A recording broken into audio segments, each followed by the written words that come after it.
Olá, que bom que você está aí. Então vamos lá para a nossa aula de número 003, traçando metas de como abrir a minha empresa de restauração de piso. Eu já na aula 002 eu comento com vocês quem que está aí, que pode ser, que pode ter a sua empresa, que já está no campo de batalha, que já está dentro da obra, e agora a pessoa vai falar assim, puxa, mas eu não tenho capital, eu não tenho dinheiro, eu não tenho possibilidades. Então vamos lá, chega de desculpas, vou mostrar para vocês, vou falar novamente, vou contar minha história, como que a gente começou do mais absoluto zero. Quando eu digo zero, é zero mesmo. Porque eu trabalhava numa empresa, eu fazia auditoria numa empresa de transporte de valores que não tinha nada a ver com restauração de piso. Eu não tinha a mínima ideia, porque lá em 2000, em 1998, 99, eu trabalhava no mercado aqui em Curitiba e lá eu tive o meu primeiro contato com limpeza de piso. Então, para a gente ganhar uma graninha, um extra, eles convidavam a gente para limpar o granilite que tinha no mercado. Então a gente ficava até mais tarde, depois do horário, a gente ia, comia um lanche e ficava lá até 1, 2 horas da manhã, porque nós lavávamos o mercado todo e depois que a gente lavava o mercado, a gente fazia aplicação de acabamento acrílico. Mas na época eu não sabia de nada. Eu trabalhava lá totalmente assim, o que eles mandavam fazer. E lá foi o meu primeiro contato que eu tive com uma máquina, com uma conservadora de piso. E hoje, claro que nós temos a nossa polidora, que todo mundo chama de conservadora de piso, mas não é. Mas lá no começo, e quem tem conservadora de piso, não tem nada errado, não é um impeditivo que você comece a trabalhar.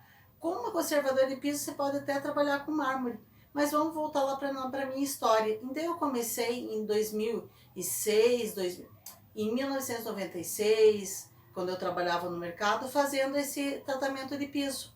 Passou os anos, eu estudei, terminei a faculdade, trabalhava numa empresa que eu não gostava do que eu estava fazendo, porque eu não tinha liberdade. Eu tinha que bater cartão, eu tinha que ser subordinada às outras pessoas e nem isso sempre me foi confortável.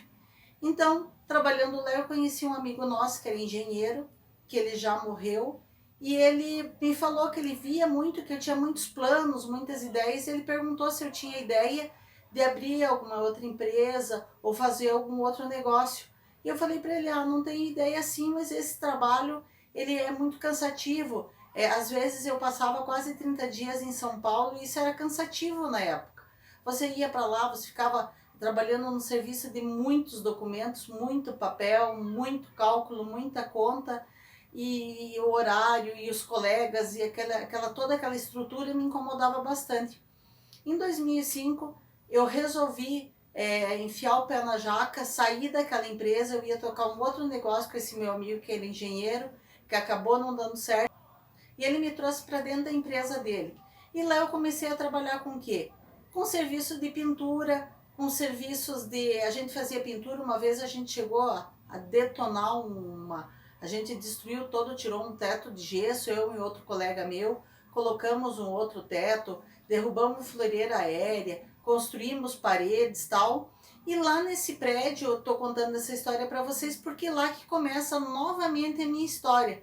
Eu pulo de 1996, quando a gente fazia aquelas restaurações lá, passava o acrílico naquele granilite que eu nem sabia o nome, porque naquela época eu nunca imaginei que eu ia vir a trabalhar com aquilo, com uma restauração de piso. Mas nesse prédio que a gente fez, trabalhou com pintura, trabalhou com gesso, trabalhou com uma série de coisas. Esse síndico, tinha um síndico nesse prédio, que é aqui num prédio bem na 7 de setembro, na esquina da 7 de setembro, quase com a pasteira ali, lembro até hoje o edifício. E o síndico lá falou para mim assim, puxa vida, eu queria dar uma restaurada nesse granito e não tenho a mínima ideia de como que eu vou fazer. E eu me lembrei que, nossa, que a gente lavava o piso do mercado e ficava muito lindo. E eu na hora falei assim, bingo, é isso aí. Eu vou pegar, vou ligar para aquela empresa, que eu lembrava qual era a empresa que fornecia os produtos lá para o mercado onde eu trabalhava. E eu falei assim, que legal, vou chamar aquele cara, vou falar para ele que eu estou trabalhando em outra coisa agora, que eu gostaria de trabalhar com restauração de piso. E vou chamar aquele cara lá para ele vir aqui ver, para ver o que a gente pode fazer. E ele chegou lá e olhou para mim, não, mas nesse piso você não pode passar o acabamento acrílico. E na época eu não entendia que ele não tinha uma porosidade, não era poroso a ponto de ancorar uma cera. Ele só estava desgastado. E a gente fez alguns testes e umas coisas e outras empresas foram lá, mas eu não tinha equipamento, eu resolvi não escutar o que o cara falou, resolvi passar o acabamento acrílico, mas eu acho que deu tudo certo porque ninguém reclamou. Eu até lembro que na época eu peguei a minha primeira conservadora de piso, nós compramos de uma loja que eu paguei R$ 300 na época, e era uma empresa que prestava serviço público e tinha perdido a concorrência e começou a vender todos os equipamentos. Então a gente comprou aquela maquininha pequenininha para fazer a primeira lavagem do piso e a gente fez a nossa primeira suposta restauração profissional. Lembro que na época aquilo ali foi mais ou menos uns R$ 1.000, ainda porque eu tinha que dividir com o engenheiro, que é aquele que tinha me contratado. Mas continuamos seguindo a nossa vida, fazendo os trabalhos de pintura e de restauração, rarará, até que um dia eu me desentendi com esse meu amigo, nós partimos para trabalhar com as limpezas pós-obras, quer dizer, na verdade a gente fazia de tudo, fazia o que aparecia na época. Fazia pintura, não tinha pintura, fazia pós-obra, não tinha pós-obra, voltava a fazer pintura, fazia grafiato, fazia textura.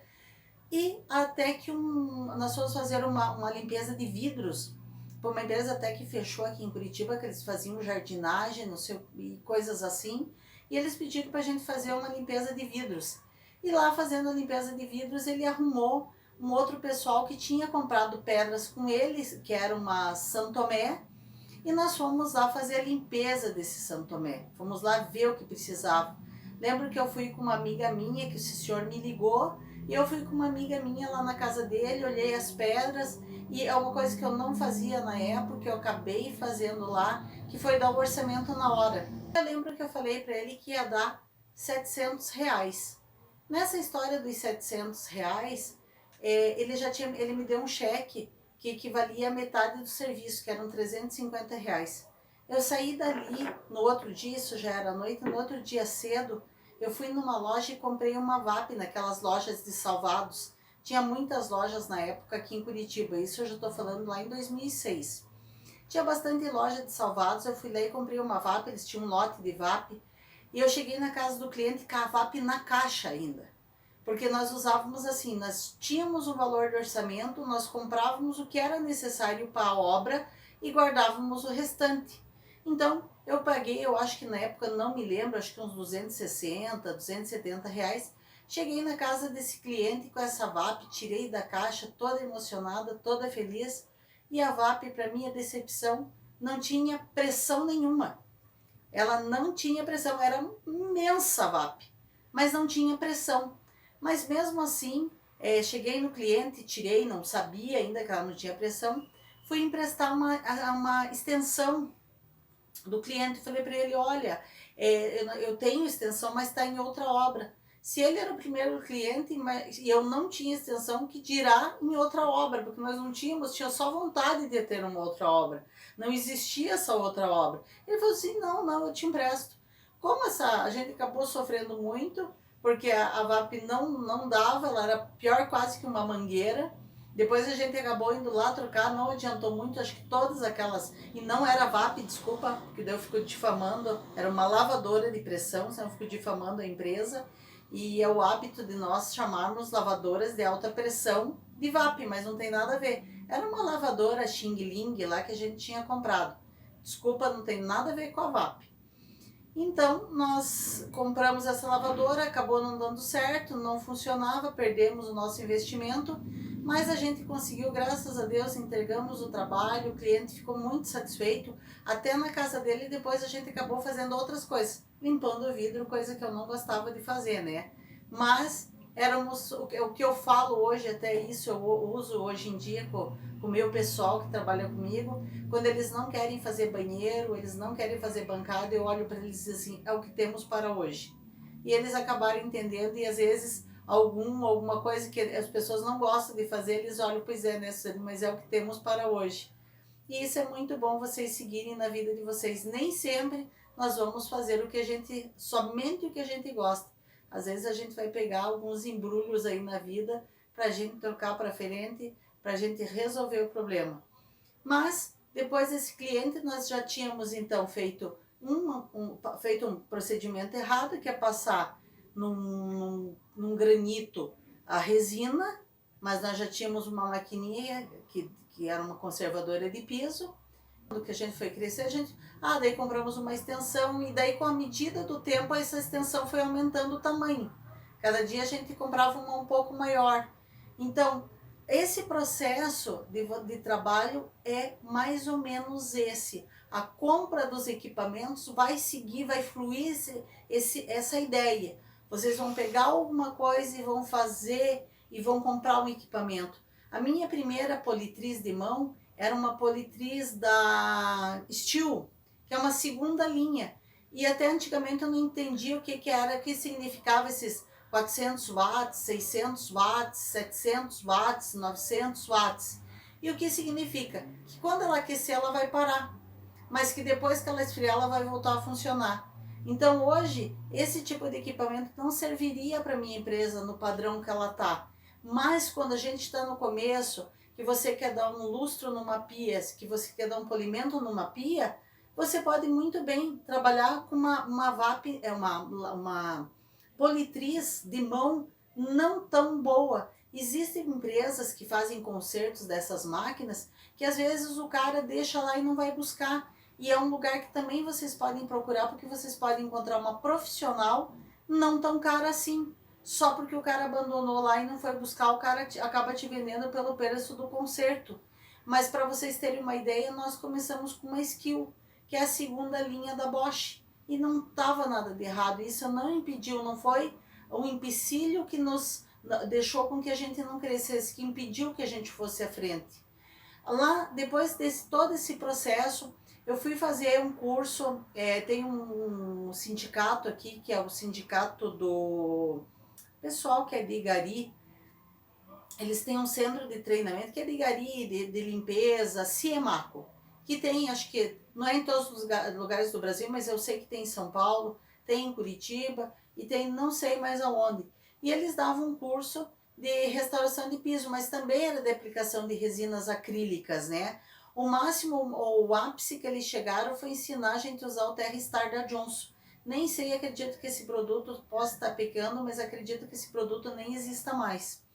Então eu fiz esse cursinho aqui em Curitiba, foi muito legal da gente fazer, aprendi muita coisa sobre as resinas, mas ainda eu queria saber mais, eu queria trabalhar com coisas maiores. Nesse inteirinho tinha uma logozinha da Ciemaco, que era tipo um triângulo. Eu achei muito bacana aquele triângulo, muito bonito. E eu tinha o meu amigo, o Marco, eu falei para ele, cara, você faz uma logo para mim, eu queria fazer um folder, que eu faço esses trabalhos e tal. E esse meu amigo se prontificou e veio e criou para mim essa logo aqui que eu vou mostrar para vocês. Muito bacana, né? Bonita. Então ela tinha duas cores, ele falou para eu escolher, tinha feito com fundo marrom e esse nesse fundo desse mármore azul. E eu gostei, e esse foi o primeiro folder que a gente distribuiu no mercado. Tinha uma amiga, eu fazia faculdade na época, e eu tinha uma amiga minha que era a Luciane, e ela trabalhava no cemitério. E ela falou assim, nossa Suzane, que legal que você tem, traz uns folders para mim, porque eu vou muito em marmoraria, eu compro muita pedra, e as marmorarias eles não sabem restaurar, eles sabem só instalar as pedras. E eu vou deixar os teus folders lá nessas marmorarias, para esse pessoal começar a te procurar, começar a vir atrás de você. E foi exatamente o que aconteceu. Um dia, o nosso primeiro trabalho grande foi num condomínio aqui em Curitiba, e eu não sabia, não tinha conhecimento nenhum, e eles me ligaram para eu ir lá fazer um orçamento, e eu fui lá, e eu não entendia muita coisa, eu não sabia muita coisa, de pedra nada, eu fiquei com medo.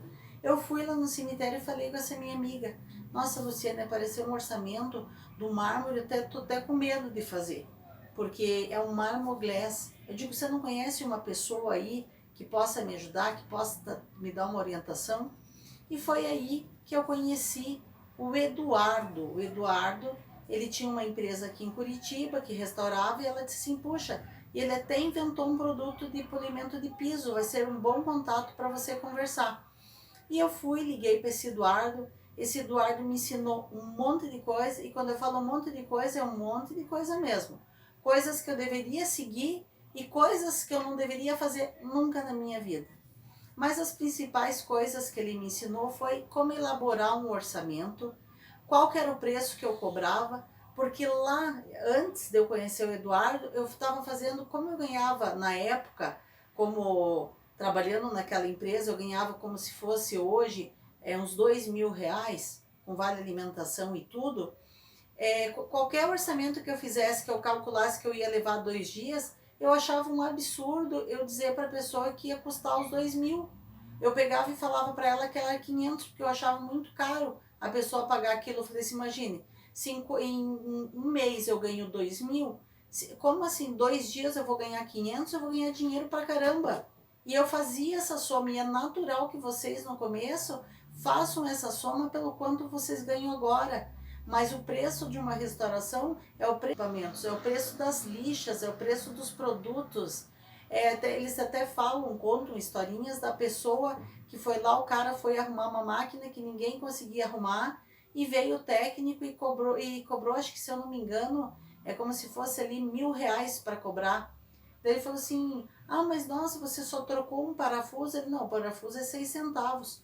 Os 994, 999 e 900 e tanto tralalá é o meu conhecimento. Porque as pessoas têm um custo de conhecimento.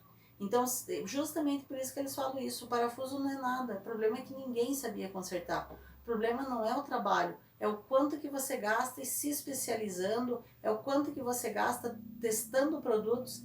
Eu gastei muito produto, eu tinha que fazer muito teste, não existia cursos na época.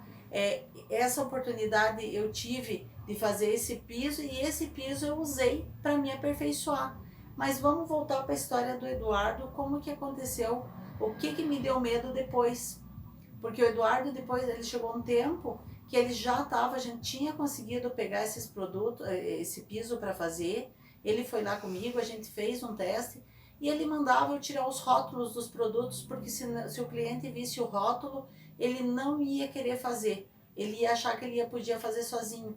E conversa, não existe isso. Todos os meus orçamentos vão todos os produtos reais que eu vou usar para fazer. Porque isso existe um método, existe uma forma de aplicar, e existe às vezes um equipamento que a cliente não vai ter para fazer. Então eu sempre coloco o meu orçamento, um orçamento claro, ele está claro, ele está objetivo. Então até esse passo de você fazer o orçamento, ele me ensinou, Eduardo, a fazer orçamento. Porém, depois que eu deixei o Eduardo, eu resolvi começar a fazer as coisas com mais transparência. Quanto mais transparência você der para o seu cliente, mais ele vai confiar em você, mais ele vai sentir a tua honestidade e a tua competência. Então nós acabamos fazendo aquele piso, não ficou do jeito exatamente que eu queria, mas a gente entregou, o condomínio aceitou, e na época foram 5 dias de trabalho, nós ganhamos R$ 6.000. Nós descontamos todos os produtos que foram usados, e eu dividi 50% para mim e 50% para esse Eduardo que estava lá auxiliando. A minha parte do dinheiro nessa época, eu tive primeiro conhecimento com a Pisoclean, porque eu comecei a fazer pesquisas na internet. O Google não era tão eficiente como é hoje, mas eu comecei a fazer pesquisas como se tratava o Marmoglass, e eu descobri que o Marmoglass ele não era tratado com pó de mármore, nem com o pó que era, depois eu descobri que o pó que o Eduardo tinha inventado era poteia com enxofre. Mas isso depois, naquela época, eu achava mesmo que ele tinha inventado. Depois eu descobri que não era nada mais, nada menos que poteia com enxofre, que eram os primórdios produtos que eram usados para fazer restauração de mármore, que hoje não se usa mais. A tecnologia está muito mais avançada que isso.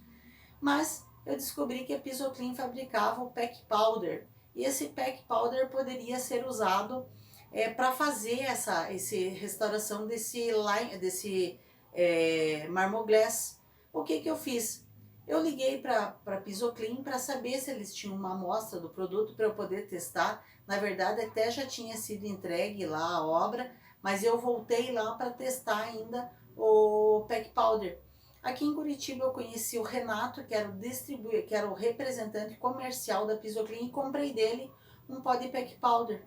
Quando eu conversei com o Renato, ele falou assim, você não quer fazer a representação comercial da Pisoclean? Porque eu faço, mas eu tô sem tempo, tá ruim para mim, não tá legal, você não quer fazer?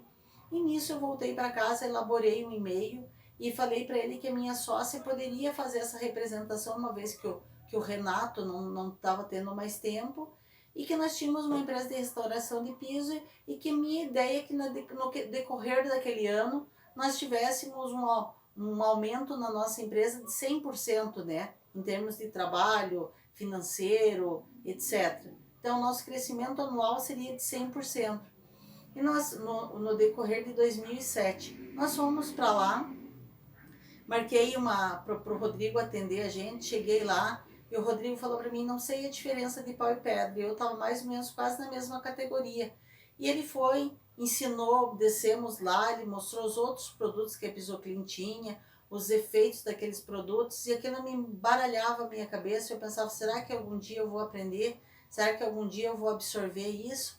E ele colocou um produto para eu testar numa pista de provas que tinha era um barracão antigo da Pisoclean. Hoje eles estão muito mais modernos, já cresceu, já aumentou. E isso eu estou falando de coisas de 14 anos atrás. Então a gente foi lá na Pisoclean, ele ligou a máquina que já era polidora, que não é conservadora, e eu liguei, ele mandou passar um produto no piso, eu acho que era o Pack Powder mesmo, e eu estava passando e ele mandava desligar a máquina. Desliga a máquina. Daí eu desligava. Ele pode ligar. Eu ligava. E eu tinha exatamente, eu sabia pilotar a máquina. Eu sabia usar ela. Daí quando ele mandou eu desligar pela segunda vez, eu disse, mas por quê? O que aconteceu? Daí ele falou assim, não, é que veio um cara que todo bombado e pegou essa máquina, a máquina quase jogou ele pelas paredes. E também é natural que isso aconteça, porque os homens eles querem tocar a máquina na força. E a máquina não é a força. As nossas máquinas têm 120, 125 quilos, dependendo do que a gente vai fazer, até mais que isso, que a gente coloca todos os pesos. E basicamente na nossa empresa é só mulheres. E a gente toca tranquilo a máquina, não tem esse peso todo. Ela não tem esse peso na hora de você usar. Mas o homem tenta tocar a máquina na força e por isso que a máquina joga ele mesmo pelas paredes. Lá na Pisoclean, com essa conversa que eu tive com o Rodrigo, a Pisoclean na época não tinha agora esse consulta em um restaurador, uma coisa assim, que agora tem um grupinho lá que você entra, você se cadastra e eles estão lá, tem o nome de várias empresas que compram os produtos da Pisoclean e estão lá se a pessoa quiser contratar alguém que saiba passar os produtos. Nessa época não tinha e a Pisoclean mandava todos os clientes que ligavam de Curitiba, falando de Curitiba lá para Porto Alegre, eles direcionavam todos para nós. E nessa época, o que aconteceu? Nós acabamos, no ano de 2008, a nossa empresa não cresceu os 100% como eu tinha imaginado. Ele cresceu 1000%. E ali eu tive uma consultoria direta com o Rodrigo. Então, cada vez que eu tinha um problema, porque eu estava resolvendo um problema de um cliente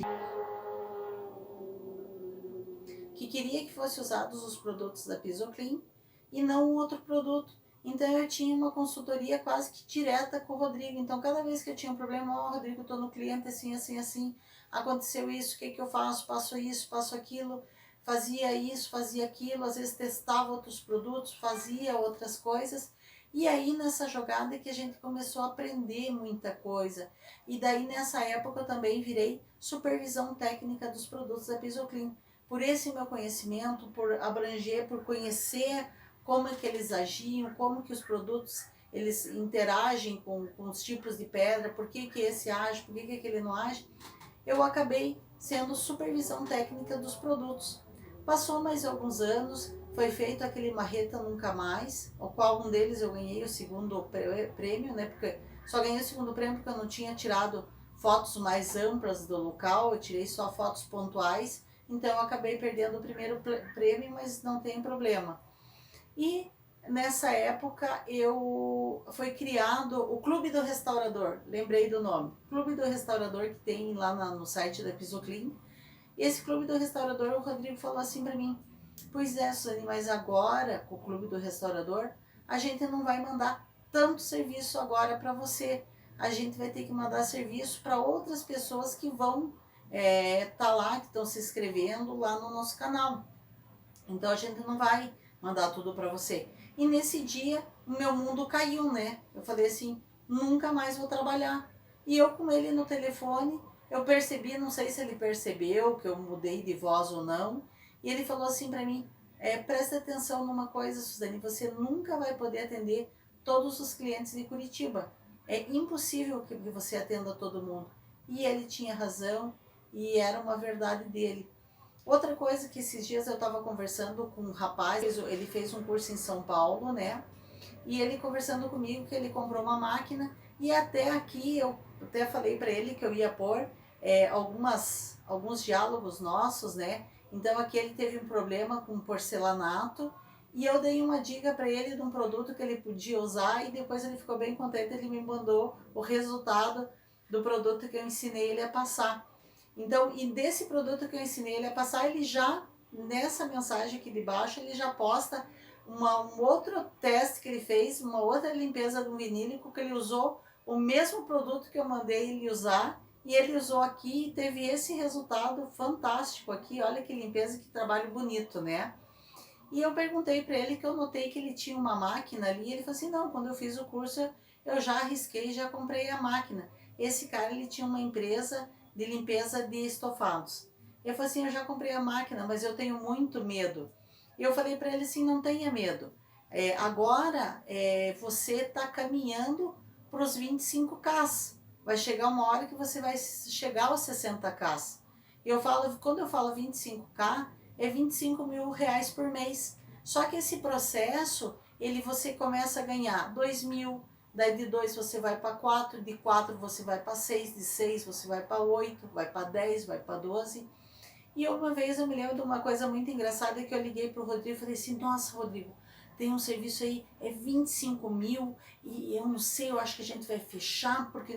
O Rodrigo falou assim para mim, não se empolgue, Suzane, é muito difícil você fechar um valor desse, você fechar um contrato de 25 mil reais. E na época, realmente, ele tinha razão. É muito difícil no começo, até porque você não mostra muita segurança para o cliente, você não conseguir fechar um serviço de um alto valor. A partir do momento em que as pessoas começam a te conhecer, igual o que eu falo, as dicas que eu dou para vocês, vocês irem até o cliente, postarem nas marmorarias, levarem o folder de vocês, que isso aí vai custar uns 200 reais. Depois vocês vão em lojas que vendem produtos e lá vocês começam a fazer amizade com as pessoas que tem lá. Quando uma pessoa indicar um trabalho para você, você se supera. Você se supera quando o cliente é teu. E quando o cliente é de uma indicação, você se supera o dobro. Porque aí que está a consistência do sucesso.